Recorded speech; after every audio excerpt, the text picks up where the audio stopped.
الله تعالى عليه وعلى آله وأصحابه وأزواجه وبارك وسلم تسليما كثيرا كثيرا. أما بعد فأعوذ بالله من الشيطان الرجيم. بسم الله الرحمن الرحيم. إن هذا القرآن يهدي للتي هي أقوم ويبشر المؤمنين الذين يعملون الصالحات أن لهم أجرا كبيرا. وعن أم المؤمنين عائشة رضي الله تعالى عنها قالت: قال رسول الله صلى الله عليه وسلم: إن لكل شيء شرفا يتباهون به،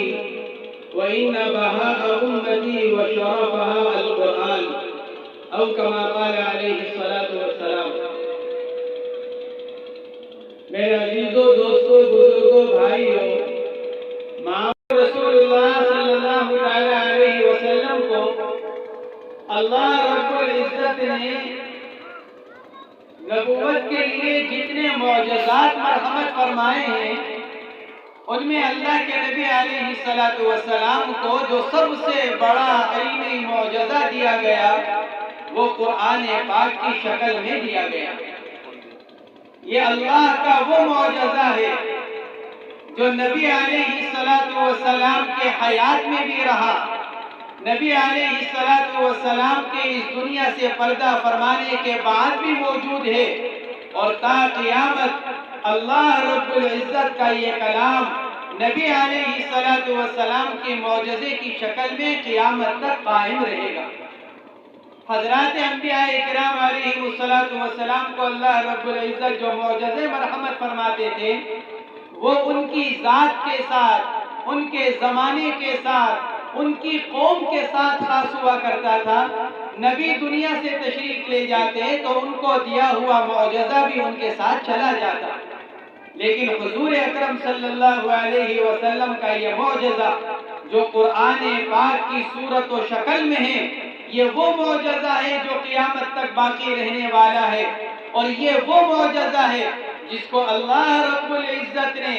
دنیا کے اندر اس لیے نازل فرمایا تاکہ قیامت تک آنے والے ایک ایک انسان کو اس کے ذریعے سے ہدایت، عزت اور کامیابی مل سکے. یہ قرآن اللہ کی وہ کتاب ہے جس کے بارے میں حدیث پاک میں فرمایا گیا: کلام اللہ حبل ممدود من السماء الى الارض. قرآن اللہ کا وہ کلام ہے جو اللہ نے آسمان سے زمین کی طرف لٹکایا ہوا ہے. کیوں؟ تاکہ اس رسی کو مضبوطی کے ساتھ پکڑا جائے. جو جتنی مضبوطی کے ساتھ اس رسی کو پکڑے گا، دوسری روایت کے اندر فرمایا گیا: من اتبعہ کان علی الہدی ومن ترکہ کان علی الضلالہ. جس نے اس قرآن پاک کو پکڑا، جس نے قرآن کو اپنا امام اور مقتدا بنایا، جس نے قرآن کے مطابق اپنی زندگی کو بنا لیا، وہ اللہ کی طرف سے ہدایت پر ہے. اور جس نے قرآن پاک کو چھوڑ دیا، قرآن کے مطابق اپنی زندگی کو نہیں بنایا، قرآن پاک کو سیکھنے کی فکر اور کوشش نہیں کی، کان علی الضلالہ، وہ گمراہی پر ہے.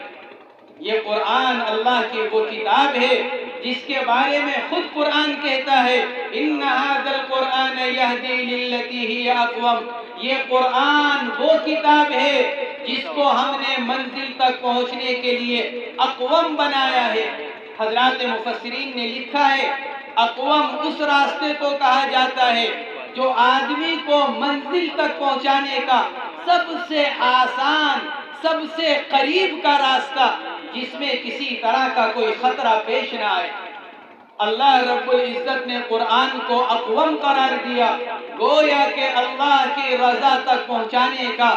اللہ کی جنت تک پہنچانے کا سب سے آسان، سب سے قریبی، خطرات سے خالی جو راستہ ہے وہ یہ قرآن پاک ہے. لیکن میرے دوستوں، بزرگوں اور بھائیوں، آج مسلمان کی زندگی اگر کسی کی طرف سے غفلت میں پڑی ہوئی ہے، مسلمان اگر کسی کی طرف سے غفلت میں پڑا ہوا ہے، لاپرواہی اگر اس نے اختیار کر رکھی ہے، تو وہ یہی اللہ کا کلام قرآن پاک ہے. آج ہماری زندگی میں سب کچھ پڑھا جاتا ہے، آج ہم اپنا وقت دنیا کی مختلف چیزوں پر لگانے کو تیار ہیں، لیکن اگر ہمارے پاس وقت نہیں ہے تو قرآن پاک سیکھنے کا وقت نہیں، قرآن پاک کی تلاوت کرنے کا وقت نہیں، قرآن پاک پر عمل کرنے کے لیے اپنی زندگی کو بنانے کا وقت نہیں ہے۔ میرے دوستوں، بزرگوں اور بھائیوں، حضرات صحابہ کرام رضوان اللہ تعالی علیہم اجمعین کو اللہ رب العزت نے ہدایت قرآن پاک کی برکت سے دی۔ حضرات صحابہ کرام کو دنیا کی عزت اللہ نے قرآن پاک کی برکت سے دی، دنیا کے اندر اللہ نے ان کو کامیابی، دنیا کے اندر اللہ نے ان کو غلبہ قرآن پاک کی برکت سے مرحمت فرمایا۔ آخرت کے لیے اللہ نے جو ان سے وعدہ کیا، رضی اللہ عنہم ورضوا عنہ، آخرت کے بارے میں اللہ نے جو فرمایا، اولئک حزب اللہ، یہ صرف اور صرف اللہ نے قرآن پاک کی برکت سے ارشاد فرمایا۔ صحابہ کرام کو جو کچھ ملا قرآن پاک لینے کی برکت سے ملا، اور آج مسلمان جتنی پریشانیوں میں مبتلا ہے، آج مسلمان جتنا مسائل کے اندر گھرا ہوا ہے، آج ہمارے اندر جتنی گمراہی پھیلی ہوئی ہے، اس کی واحد وجہ قرآن پاک کا ہماری زندگیوں سے نکل جانا، قرآن پاک کی طرف سے غفلت اختیار کرنا۔ میرے دوستوں، بزرگوں اور بھائیوں، جب تک یہ امت پلٹ کر قرآن پاک کی طرف نہیں آئے گی، انفرادی اور اجتماعی طور پر قرآن پاک کو اپنی زندگی میں جگہ نہیں دے گی، قرآن پاک کے ساتھ وہی معاملہ نہیں کرے گی جو معاملہ حضرات صحابہ کرام رضوان اللہ تعالی علیہم اجمعین نے کیا۔ میرے دوستوں، بزرگوں، ماں اور بہنوں، اس وقت تک نہ مسلمانوں کے مسائل حل ہو سکتے ہیں، نہ مسلمانوں کی پریشانیاں دور ہو سکتی ہیں، نہ مسلمان ذلت و رسوائی کے گڑھے سے نکل سکتا ہے، اور نہ وہ اللہ کا مقرب بن سکتا ہے، اور نہ اللہ کی طرف سے اس کو عزت مل سکتی ہے۔ آج کے دانشوران قوم مسلمانوں کی ذلت اور پستی کا جو چاہے وجہ اور سبب بیان کریں، لیکن قرآن و حدیث یہ کہتا ہے کہ مسلمان عزت ملے گی تو مسلمانوں کو قرآن پاک کے ذریعے سے، اور مسلمان اگر ذلیل و رسوا ہوگا تو قرآن پاک چھوڑنے کی وجہ سے۔ ان اللہ یرفع بهذا الكتاب اقواما ویضع به آخرین، اللہ رب العزت جس کو ہدایت دیتے ہیں، اللہ رب العزت جس کو بلندی دیتے ہیں، اللہ رب العزت جس کو عزت دیتے ہیں قرآن پاک کی برکت سے دیتے ہیں، اور جس کو اللہ رب العزت ذلیل و رسوا کرتے ہیں، جس کو اللہ رب العزت عذاب میں مبتلا کرتے ہیں، وہ صرف اس وجہ سے کہ اس نے قرآن پاک کو چھوڑ دیا۔ میرے دوستوں، بزرگوں اور بھائیوں، آج اگر ہم اپنی انفرادی زندگی کو لے لیں، ہم اپنی اجتماعی زندگی کو لے لیں، انفرادی مسائل کو دیکھ لیں یا اجتماعی مسائل کو، انفرادی پریشانی کو دیکھ لیں یا اجتماعی پریشانی کو، اس کی وجہ صرف یہی ہے، ہم نے قرآن پاک کو چھوڑ دیا۔ اس لیے میرے دوستوں، بزرگوں اور بھائیوں، ہم یہاں جمع ہوئے ہیں قرآن پاک کی نسبت پر، ہمارے بچوں کا قرآن پاک پورا ہو رہا ہے، ہمارا یہ مدرسہ قرآن و حدیث کی تعلیم کی درسگاہ ہے، قرآن و حدیث کی تعلیم کے ایک قلعہ ہے۔ ہم یہاں اسی لیے آئے ہیں تاکہ ہم قرآن پاک کا سبق سنیں، قرآن پاک سے سبق لیں، قرآن پاک کو اپنی زندگی میں جگہ دیں، اور قرآن کے ساتھ اللہ رب العزت نے جو برکت رکھی ہے، جو عزت رکھی ہے، وہ ہماری زندگیوں میں آ جائے۔ آج ہماری زندگیوں میں بے برکتی، آج ہماری آل اولاد کی نافرمانی، آج ہمارے گھروں میں لڑائی اور جھگڑے، آج ہمارے اندر نا اتفاقی، کس وجہ سے؟ کیونکہ ہمارے گھروں سے قرآن کی تلاوت ختم ہو گئی، ہماری زندگیوں سے قرآن پاک نکل گیا، اللہ رب العزت نے ساری برکتوں کو ختم کر دیا۔ اس لیے کہ برکت اللہ رب العزت کے قبضے میں، برکت اللہ رب العزت کے کلام میں، تبارک الذی نزل الفرقان علی عبدہ، بڑی بابرکت ہے وہ ذات عالی جس نے قرآن پاک کو نازل کیا۔ ساری برکتوں کے خزانے اللہ رب العزت کے قبضے میں، قرآن پاک برکتوں والا کلام، ہم نے اپنے گھروں سے اس کلام کو نکال دیا، ہم نے اپنی زندگیوں سے اس قرآن پاک کو نکال دیا، ہمارے گھروں سے برکتیں نکل گئیں، ہماری زندگیوں سے برکتیں نکل گئیں، ہماری کمائیوں سے برکتیں نکل گئیں، اور ہمارے وقت سے برکتیں ختم ہو گئیں۔ اس لیے میرے دوستوں، بزرگوں، ماں اور بہنوں، اگر ہم یہ چاہتے ہیں ہماری زندگیوں میں برکت آ جائے، ہماری زندگیوں میں چین سکون آ جائے، ہم چین سکون کی زندگی گزارنے والے بن جائیں، قیامت کے دن اللہ رب العزت ہم سے راضی ہو جائے، تو بھی میرے دوستوں، بزرگوں، ماں اور بہنوں، ہمیں قرآن پاک کے ساتھ اپنا تعلق مضبوط کرنا پڑے گا۔ تعلق کے کمزوری کے ساتھ ہم کو ہدایت مل نہیں سکتی، قرآن سے تعلق کی کمزوری کے ساتھ ہم کو عزت حاصل ہو نہیں سکتی، قرآن کے ساتھ تعلق کی کمزوری کے ساتھ نہ ہم دنیا میں باعزت رہ سکتے ہیں، نہ ہمیں آخرت میں عزت اللہ کی طرف سے مل سکتی ہے۔ آج ہم اپنے بچوں کی طرف سے پریشان،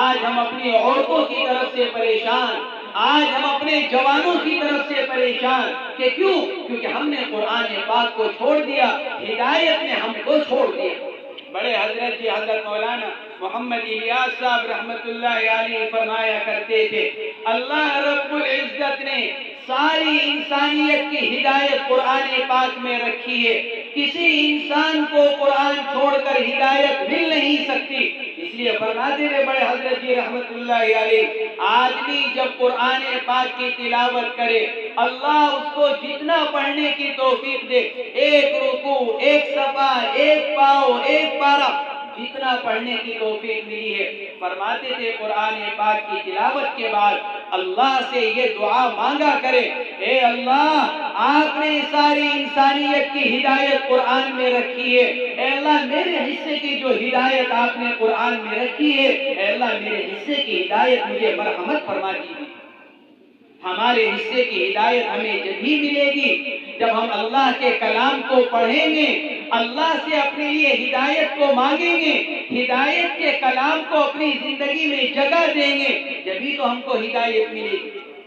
اس لیے میرے دوستوں، بزرگوں اور بھائیوں، ہم سب یہاں سے یہ عہد کر کر جائیں کہ اب تک ہماری جو زندگی قرآن پاک کے ساتھ غفلت میں گزری ہے، ہم اس پر اللہ سے توبہ کریں گے، اللہ سے استغفار کریں گے، اللہ سے اپنے لیے معافی چاہیں گے، اور آئندہ ہمارا جتنا وقت باقی ہے ہم قرآن پاک کے ساتھ اپنے تعلق کو مضبوط کریں گے، ہم خود بھی قرآن پاک انشاءاللہ پڑھیں گے، ہم اپنے بچوں کو اور بچیوں کو بھی قرآن پاک پڑھوائیں گے۔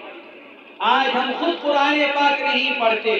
گھر کے اندر ہمارے جتنے بڑے مرد اور عورتیں بالغ وہی قرآن پاک نہیں پڑھتے، تو پھر میرے دوستوں، بزرگوں اور بھائیوں، پھر ہمارے بچوں کا تعلق قرآن پاک سے کیسے قائم ہوگا؟ ہمارے بچے کیسے قرآن پاک پڑھیں گے اور سیکھیں گے؟ اس لیے سب سے پہلے ہم یہ ارادہ کریں کہ میں اپنی ذات سے قرآن پاک کی تلاوت کروں گا۔ ہم میں سے جتنے قرآن پاک پڑھے ہوئے ہیں وہ یہ ارادہ اور تہیہ کریں کہ میں روزانہ قرآن پاک کی تلاوت کروں گا، روزانہ فجر کی نماز کے بعد تھوڑا سا وقت قرآن پاک کی تلاوت پر لگاؤں گا، تاکہ میرے دن کی ابتدا اللہ رب العزت کے کلام پاک سے ہو، جس کے بارے میں اما جان حضرت عائشہ رضی اللہ تعالی عنہ کی روایت میں فرمایا گیا کہ لِكُلِّ شَيْءٍ شَرَفًا يَتَبَاهُونَ بِهِ، ہر ایک کسی نہ کسی چیز کے ساتھ فخر کرتا ہے، عزت حاصل کرتا ہے۔ وَإِنَّ بَهَاءَ أُمَّتِي وَشَرَفَهَا الْقُرْآنُ، اللہ نے میری امت کی رونق، میری امت کے لیے افتخار، میری امت کے لیے عزت، اللہ نے قرآن پاک کو بنایا ہے۔ اس لیے سب سے پہلے ہم یہ ارادہ کریں کہ میں اپنی ذات سے روزانہ قرآن پاک کی تلاوت کروں گا، تاکہ اس قرآن پاک کی برکتیں میرے گھر میں آئیں، قرآن پاک کی برکتیں میری زندگی میں آئیں، قرآن پاک کی برکتیں میری اولاد میں، میرے وقت میں اور میری کمائی میں آئیں۔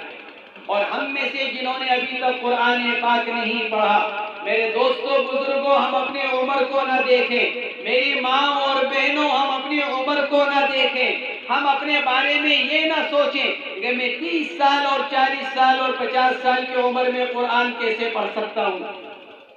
ایک طرف ہم اپنے بچوں کو 7 سال 8 سال کی عمر میں اس یقین کے ساتھ استاد صاحب کے پاس بھیجتے ہیں کہ میرا بچہ 7 سال کی عمر میں حافظ بن جائے گا، 8 سال کی عمر میں حافظ بن جائے گا، 10 سال کی عمر میں حافظ بن جائے گا، اور دوسری طرف اپنے بارے میں ہم یہ تصور کرتے ہیں کہ میں 30 سال کی عمر میں قرآن نہیں پڑھ سکتا، میں 40 سال کی عمر میں قرآن نہیں پڑھ سکتا۔ میرے دوستوں بزرگوں اور بھائیوں، اس روئے زمین کی سب سے آسان کتاب قرآن پاک ہے۔ قرآن پاک سے آسان اس زمین پر اللہ نے کوئی کتاب نہیں اتاری ہے۔ اللہ رب العزت کا ارشاد ہے وَلَقَدْ يَسَّرْنَا الْقُرْآنَ لِلذِّكْرِ فَهَلْ مِن مُدَّكِرٍ۔ حضرات علماء کرام نے اس آیت شریفہ کے مختلف مطلب لکھے ہیں۔ مفسرین نے اس آیت کا ایک مطلب یہ لکھا ہے، ہم نے قرآن یاد کرنے کے لیے آسان کر رکھا ہے، ہم نے قرآن پڑھنے کے لیے آسان کر رکھا ہے۔ کوئی قرآن کا پڑھنے والا ہے، کوئی قرآن کا سیکھنے والا۔ قرآن سب سے آسان کتاب ہے۔ یہ شیطان ہمارے اندر یہ وسوسہ ڈالتا ہے کہ ہم 30-40 سال کی عمر میں قرآن سیکھ نہیں سکتے، ہم قرآن پڑھ نہیں سکتے۔ میرے دوستوں بزرگوں اور بھائیوں، ہم ذرا سی ہمت کر لیں، ذرا سا اپنا وقت فارغ کر لیں، ذرا سا اپنا وقت نکال لیں۔ میں عرض کیا کرتا ہوں، ہمارے میں سے کسی کا کتنا ہی اونچا کاروبار ہو، کسی کی کتنی ہی بڑی ملازمت ہو، لیکن فجر کے بعد اور عشاء کا وقت اس کا خالی ہوتا ہے۔ نہ کوئی اپنے کاروبار ملازمت پر فجر کے بعد جاتا ہے، نہ کوئی اپنے کاروبار اور ملازمت کو عشاء کے بعد کا وقت دیتا ہے۔ اگر ہم آدھا گھنٹہ فجر کے بعد، آدھا گھنٹہ عشاء کے بعد اللہ کے کلام کے لیے اگر نکال لیں، 1 گھنٹہ 24 گھنٹے میں سے اگر ہم نکال کر قرآن پاک کو اگر ہم سیکھنا شروع کریں تو ایک وقت وہ آئے گا، ہمارا شمار بھی ان لوگوں میں ہونے لگے گا جو قرآن پاک پڑھے ہوئے ہیں، جن کو اللہ رب العزت قیامت کے دن قرآن پاک کی برکات سے مالا مال فرمائیں گے اور قرآن پاک کے ذریعے سے ان کے درجات کو بلند و بالا فرمائیں گے۔ اس لیے ہم میں سے ہر ایک قرآن پاک کے سیکھنے کا، قرآن پاک کے پڑھنے کا اہتمام کرے، اور اپنے گھر کے ایک ایک بچے کو اور ایک ایک چھوٹی بچی کا اس بات کا اہتمام کریں کہ ہم اپنے بچوں کو قرآن پاک پڑھوائیں۔ میرے دوستوں بزرگوں اور بھائیوں، ہم اور آپ قرآن پاک سے غفلت میں پڑے ہوئے ہیں، ہم اور آپ ان مدارس کو کچھ نہیں سمجھتے، ہمارے نزدیک ان مدارس کی کوئی قیمت نہ ہو، لیکن میرے دوستوں بزرگوں اور بھائیوں، مسلمان کو چھوڑ کر بقیہ تمام قومیں یہ جانتی ہیں کہ مسلمانوں کو عزت اور بلندی ملے گی تو قرآن کے ذریعے سے، مسلمانوں کا دین اگر محفوظ ہے تو ان کے مدارس کے ذریعے سے، مسلمانوں کی اگر شناخت قائم ہے تو مدارس کے ذریعے سے، مسلمان اگر اپنے نبی کے طریقے پر اگر چلنے والا بنے گا تو ان مدارس کے ذریعے سے۔ یہ بوریوں پر بیٹھ کر پڑھنے پڑھانے والے، یہ چٹائیوں پر بیٹھ کر پڑھنے پڑھانے والے، یہ بوسیدہ عمارتوں کے اندر مسلمان بچوں کو تعلیم دینے والے، انہی کی وجہ سے آج اسلام قائم ہے، انہی کی وجہ سے آج مسلمان بنا ہوا ہے، انہی کی وجہ سے آج اسلامی شناخت قائم ہے۔ اس لیے میرے دوستوں بزرگوں اور بھائیوں، ہم چاہے ان مدرسوں کو کچھ نہ سمجھیں، ہم چاہے اس قرآن پاک کو کوئی اہمیت دینے کو تیار نہ ہو، لیکن مسلمانوں کے علاوہ بقیہ ساری اقوام اس بات پر یقین رکھتی ہیں سب کچھ مدرسے ہیں، سب کچھ قرآن پاک کی تعلیم ہے۔ اس لیے ہم سب یہ ارادہ کریں، ہم اپنے بچوں کو قرآن پاک پڑھوائیں گے، ان مدارس کے ذریعے سے اپنے بچوں کو دین کی ابتدائی تعلیم دلوائیں گے، اپنے بچوں کو مسلمان بچہ بنائیں گے، اپنے بچوں کو قرآن و حدیث کا علم دلوائیں گے، اور اپنے بچے کو بچپنے کے اندر قرآن پاک سکھلا کر،